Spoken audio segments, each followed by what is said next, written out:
My sister was forced to sit at the back during the wedding because she came alone mean. But when she left, everyone noticed. I don't know if I'm looking for advice or just a place to scream into the void, but my hands are still shaking, and I feel like I'm going to be sick. This weekend was supposed to be my cousin Martina's perfect wedding, and now my family is completely imploding. To understand what happened, you have to understand my family. And at the center of our family's universe is Martina. She's not just a cousin, she's an institution. She's the golden child who could do no wrong, the one who got the perfect grades, the perfect job, and landed the perfect wealthy husband. My sister Alma and I have always just been the other ones, the satellites orbiting her sun. But Alma is genuinely one of the best people I know. She's a professional graphic designer and a genius with tech stuff, and she has a heart the size of a planet. So when Martina, our oh-so-perfect cousin, asked her to handle all the music and create a special photo slideshow for the reception, Alma immediately said yes. She decided it would be her wedding gift. And I'm not talking about just hitting shuffle on a Spotify playlist. This was a massive undertaking. Alma spent the last 3 months of her life on this project.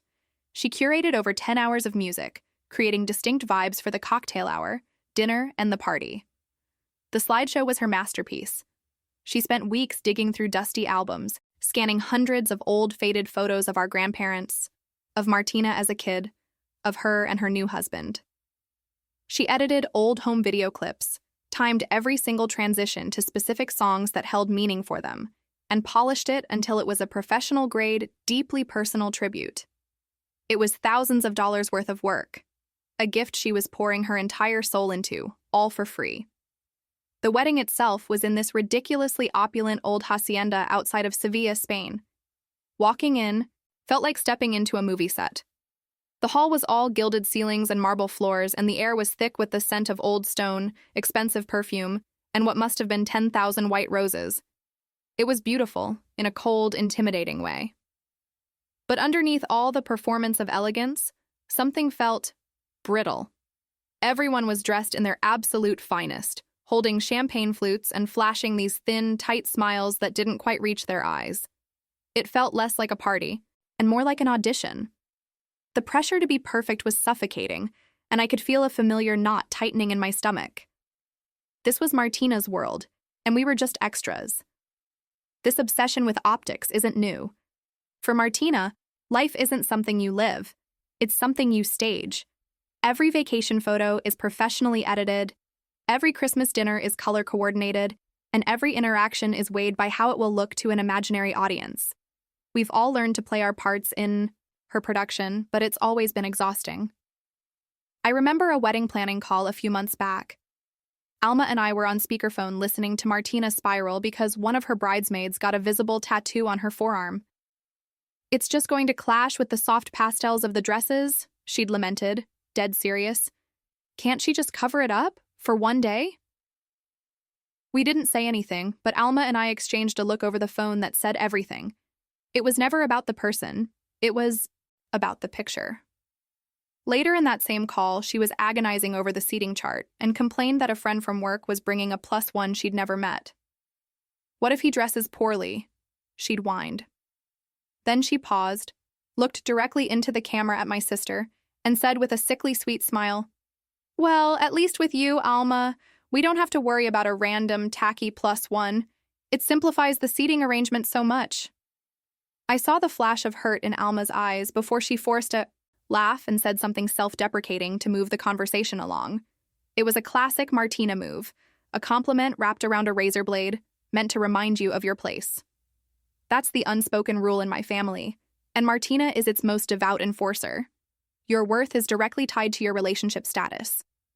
Being part of a neat, traditional couple gets you a seat at the main table, literally and figuratively.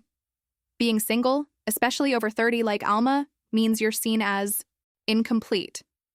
A problem to be solved or, worse, ignored. We'd heard whispers for weeks about how Martina was organizing the reception tables. There was the power couple table with her husband's business partners, the family legacy table with our grandparents and aunts, and yes, the dreaded singles table. Honestly, we blew it off. We figured it was for her college friends or distant cousins we barely knew. It never in a million years occurred to us that the rule would apply to us. To her own sister cousins. Especially not to the one who had spent hundreds of hours creating the literal soundtrack and emotional centerpiece of her entire reception. We foolishly assumed that blood and the fact that Alma was essentially unpaid event staff would make her an exception. We thought we were family, not just props to be arranged for the perfect photo op. We were so wrong. The ceremony was beautiful, I guess. I can't really remember it. All I remember is the feeling of walking out of the chapel and into the reception hall, trying to plaster a smile on my face for Alma's sake. We'd decided not to talk about it yet, to just try and get through the night. But the humiliation was a physical thing, a sour taste in the back of my throat. We got in line for the check-in table, where one of Martina's perfectly manicured wedding planners was directing guests with the efficiency of an air traffic controller. When we got to the front, the planner, a woman with a severe haircut and a clipboard, found my name instantly. Isabel, table 4, the family table right next to the parents of the bride. She gave me a tight, professional smile. Then she scanned the list for Alma's name. Her finger paused. She frowned, tapping the screen of her tablet. "Ah, yes, Alma," she said, her voice devoid of any warmth. There was a last-minute adjustment to the seating. "You're at table 19. I felt Alma stiffen beside me. I knew where table 4 was. Prime real estate, right by the dance floor, filled with our aunts and uncles and grandparents. I craned my neck, trying to see table 19. It was tucked away in a dark corner near the service entrance, a sad, lonely island next to the kitchens. "Oh," Alma said, her voice strained. "Is there a mistake? We were supposed to be sitting together." The planner didn't even look up from her tablet. "No mistake. The family table was full. We had to make room for the partners of some of the cousins." She finally met Alma's eyes, and her expression was pure, condescending pity. "Table 19 is where we've put the other single guests. You'll have plenty of company." The other single guests. The words just hung there in the air, thick and disgusting. I felt a surge of white-hot rage boil up in my chest. I opened my mouth to say something, to absolutely tear this woman apart, but Alma put a hand on my arm, her grip surprisingly strong. She forced a laugh that sounded like breaking glass. "Oh, the party table. Got it," she said, her voice wavering for just a second. "Sounds fun." The planner just nodded and turned to the next person in line. Dismissed. As we walked away, I felt like I was going to explode. But Alma just kept walking, her back ramrod straight, staring ahead as if she were trying to hold herself together by sheer force of will. We tried to salvage it. We got a glass of champagne and stood by the bar, avoiding eye contact with the relatives at table 4. But the second blow came less than an hour later. The receiving line. We shuffled along with everyone else to offer our congratulations to the happy couple. I went first, hugged Martina, shook her new husband's hand, and mumbled something about how beautiful everything was. I stepped aside, expecting Alma to follow right behind me. But as she moved forward, a man in a tux, one of the ushers, put his arm out, physically blocking her path. He didn't even look at her. His eyes were scanning the rest of the line. "Sorry, ma'am," he said, his voice loud enough for the people behind us to hear. "We're trying to keep the line moving with couples for the main photographer. If you'd like a photo, you can come back later when things die down." And that was it. That was the moment. I watched my sister's face. The brittle, forced smile she'd been wearing all day didn't just fade. It cracked. I saw it, clear as day. The light in her eyes just went out. The public nature of it.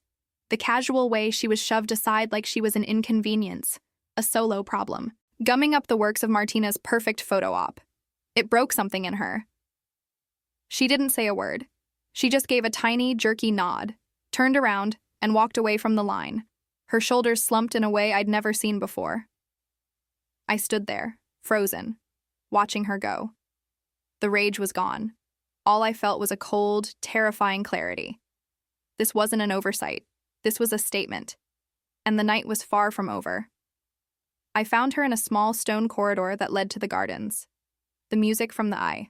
Main hall was just a dull, throbbing bass out here, and the air was cool and smelled like damp earth and night-blooming jasmine.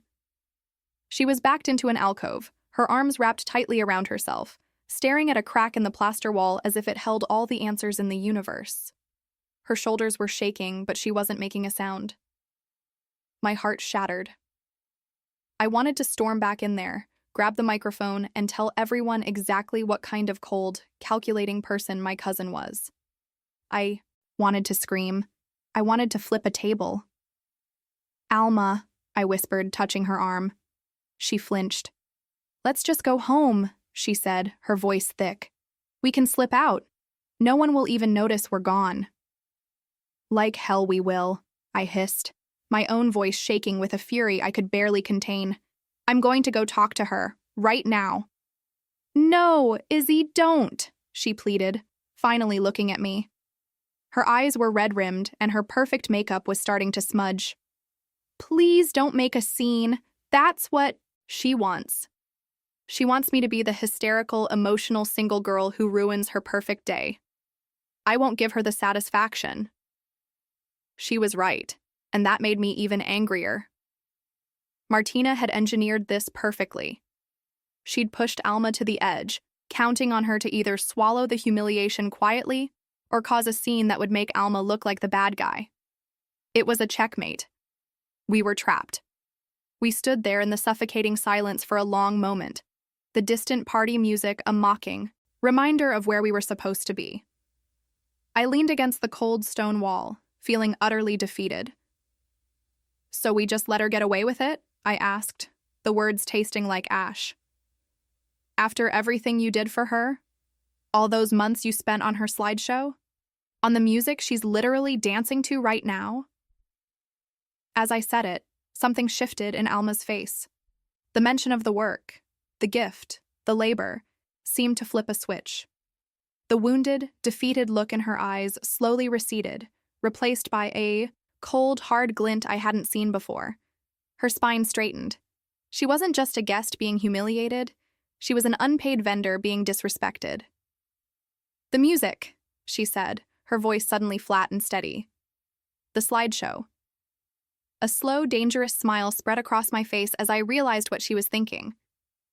It wasn't a plan for revenge, it was a plan for justice. It was about reclaiming the one thing Martina couldn't take from her: her talent, her work. "She's not a client," Alma said, more to herself than to me. "She's not even treating me like family, so I'm not her employee." "You're a guest," I said, the plan solidifying between us in the unspoken language of sisters.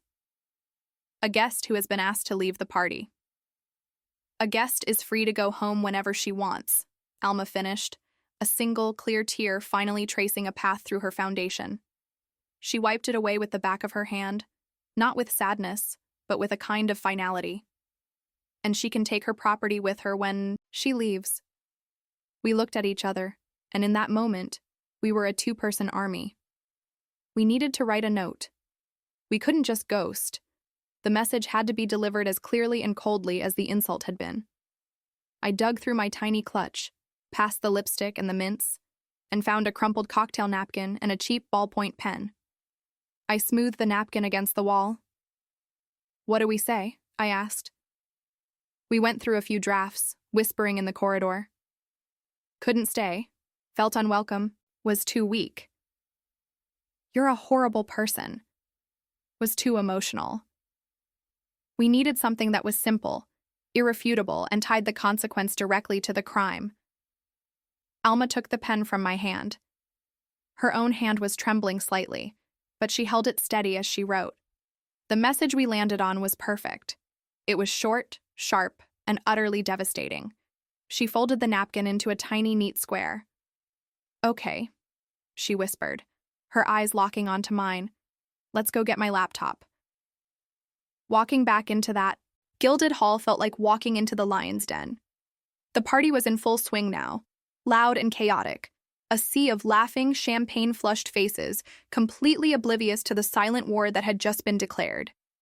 The bass from the speakers Alma had so carefully set up was a physical thrum in my chest, a sick reminder of the work she'd put in. I felt hyper-aware of everything: the clinking glasses, the scent of roast lamb, the sharp, suspicious glare from the wedding planner as she saw us, beelining for the corner where the AV equipment was set up. The AV table was a joke. It was a flimsy folding table draped in a white cloth, tucked away behind a potted fern. And sitting on it was Alma's sleek, expensive MacBook Pro, hooked into a nest of wires connected to the venue's ancient-looking speakers and a large projector screen. And that was it. There was no venue technician, no backup mixer, no emergency sound system. My stomach dropped. Martina, in her obsessive quest for aesthetic perfection, had cheaped out on the one thing that would provide the actual atmosphere. The entire auditory and visual soul of her reception, the custom playlists, the emotional slideshow, rested entirely on my sister's personal laptop. She hadn't just asked for a favor. She'd outsourced her entire entertainment budget to Alma's goodwill. Alma didn't say a word. She moved with a cold, quiet efficiency that was terrifying to watch. Her hands were steady as she ejected the external hard drive and slipped it into her purse. She unplugged the HDMI cable from the projector. She left the ambient dinner music playing for the moment, a final, small courtesy. She carefully coiled her power cords and tucked them into a side pocket of her laptop bag. It was all so methodical, so professional. She wasn't throwing a tantrum. She was simply packing up at the end of a job. When the bag was zipped, she turned to me. The noise of the party seemed to fade into a dull roar. Her face was pale, but her eyes were clear. She gave me a quick, fierce kiss on the cheek, a silent thank you. Then she pressed the small, folded cocktail napkin into my palm. It felt as heavy as a stone. "Wait until she comes to you," Alma whispered. And with that, she straightened her shoulders, turned, and walked out of the hall. She didn't look back. I watched her silhouette disappear through the grand archway just as the best man, a beefy guy named Stefan, was walking up to the podium, tapping the microphone. "Testing. 1, 2. Is this thing on?" he boomed, laughing. The room quieted down. The toasts were beginning. The part of the night that was meant to be filled with heartfelt stories, and most importantly, Alma's painstakingly crafted photo and video slideshow. Stefan cleared his throat and started his speech. "I've known Mark since we were kids, and when he first told me about Martina..." And that's when the music cut out. It wasn't a gradual fade. It was a sudden, brutal severing of sound. 1 second. A soft instrumental track was filling the air. The next, there was nothing. Just the horrifying, amplified sound of Stefan's voice echoing in a cavernous, dead room. The silence that followed was immediate and absolute. It was so heavy it felt like a physical weight pressing down on all of us. 150 guests, all dressed up, fell completely silent. You could hear a fork scrape against a plate from across the room. Stefan faltered, looking confused. He glanced over at the AV table, then at the blank projector screen behind him where photos were supposed to be appearing. Having a little technical difficulty, I guess," he stammered, his joke falling flat into the void. I saw Martina at the head table, her perfect smile frozen on her face. She scanned the room, her eyes narrowing. They landed on the empty AV table, then darted around the room, searching. Finally, they locked onto me. The smile vanished, replaced by a mask of pure, unadulterated fury. She stood up, so fast her chair screeched against the marble floor. She didn't run, she stalked. She moved through the tables like a shark, her white dress a blur. The entire room was watching this silent, terrifying procession. She stopped right in front of me, her face inches from mine. "Where is she?" she hissed, her voice low and venomous. "Where is your sister? What did you do?" I didn't say a word. My hand was trembling as I unclenched my fist and held out the small, folded napkin. She snatched it from my hand. I watched her read the words Alma had written, her perfectly painted lips moving slightly. "If I'm too single for your table, I'm too single to work for free." Her face went from red to a ghostly, chalky white. Her jaw clenched. For a second, I thought she was going to scream, or maybe even hit me. But she just stood there, speechless, the napkin crushed in her fist. The silence in the room stretched on, becoming more and more uncomfortable. Then, from table 4, the family table, I heard it. A single, distinct sound. Someone was clapping. It started with one of my uncles. Then an aunt joined in. It wasn't a full-blown ovation, but it was a slow, deliberate, and very audible smattering of applause from a handful of relatives who had clearly seen enough. The sound cut through the silence like a gunshot, and in that moment, Martina's perfect, gilded wedding shattered into a million pieces. The car ride home was dead silent. We didn't turn on the radio. We just drove through the dark Spanish countryside, the windows down, letting the cool night air wash over us. The adrenaline was still pumping through my veins, a weird, heady mix of terror and triumph. In that moment, watching the lights of the hacienda disappear in the rearview mirror, I felt fiercely, unequivocally proud. We did it. We actually did it. Alma didn't cry. She just stared out at the passing olive groves, her profile lit by the dashboard lights, looking more peaceful than I'd seen her in months. We stood, up to the family bully. We drew a line. For the first time, Martina's cruelty had a real, tangible consequence, and it felt like justice. That feeling lasted until about 8 a.m. the next morning, when my phone started buzzing on the nightstand and didn't stop for the next 6 hours. The first text was from my aunt, Martina's mother. It was a novel, a multi-paragraph screed about how we were selfish, cruel, vindictive children who had intentionally and maliciously ruined the most important day of her daughter's life. She called our actions unforgivable and said we had embarrassed the entire family in front of Martina's new wealthy in-laws. She ended it with, "Your grandmother is beside herself with shame. I hope you're happy." Then the calls started.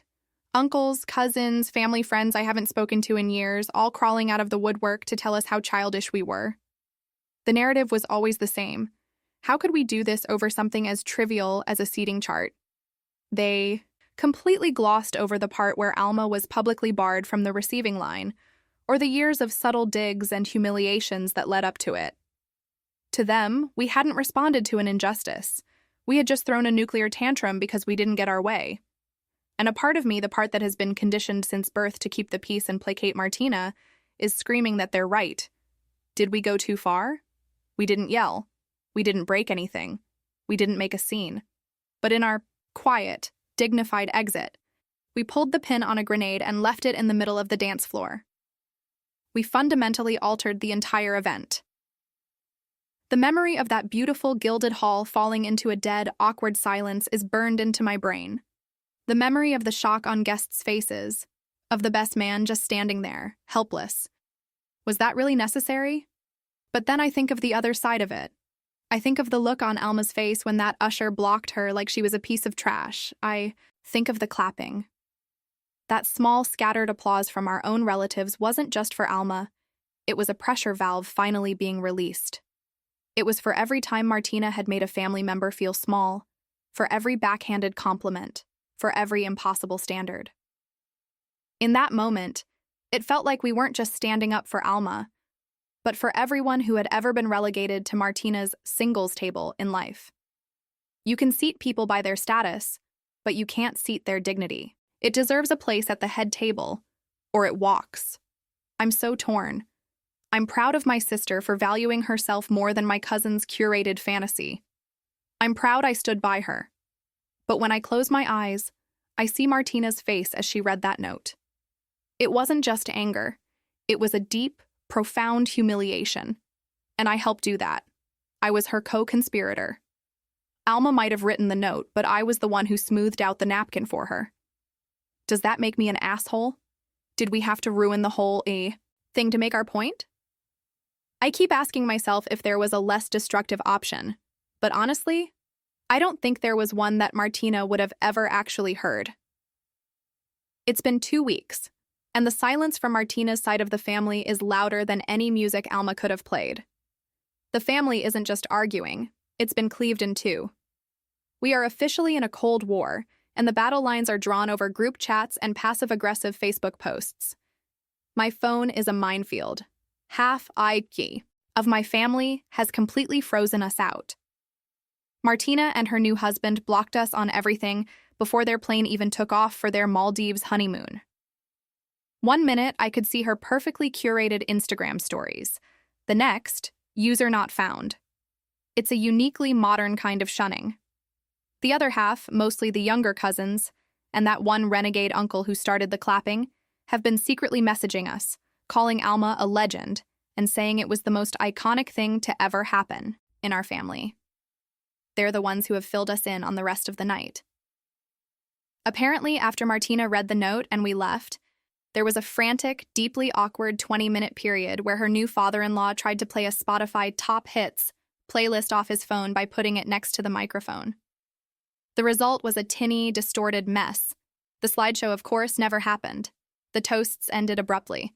People started leaving before they even cut the cake. The event is now known in Yasek'ai family lore as the silent wedding. Martina's camp, led by her mother, is acting like we committed a federal crime.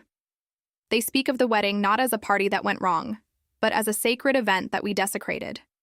They see our actions as a calculated, premeditated attack designed to steal Martina's spotlight. The fact that she threw the first, second, and third punches seems to be completely irrelevant to them.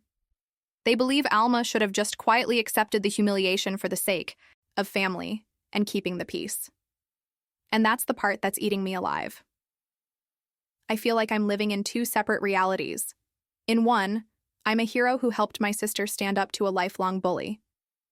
In the other, I'm a bitter, jealous monster who ruined a wedding.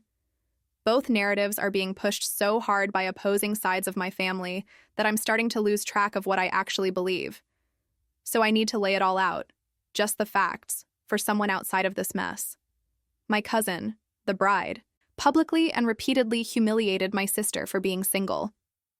She relegated her to a table in the back by the kitchens and had an usher physically block her from the receiving line, despite the fact that my sister had provided hundreds of hours of free, professional-level work that formed the entire audio-visual backbone of her reception. In response, we didn't cause a scene. We didn't yell or make accusations. We just quietly packed up the free labor she had taken for granted and left. Her perfect reception fell apart not because we were loud, but because we were absent. So, Reddit, Ayata, for helping my sister pack up her equipment and leave, effectively sabotaging my cousin's wedding reception after she was humiliated for her relationship status. My head is a mess and I just need an outside perspective before I completely lose my mind.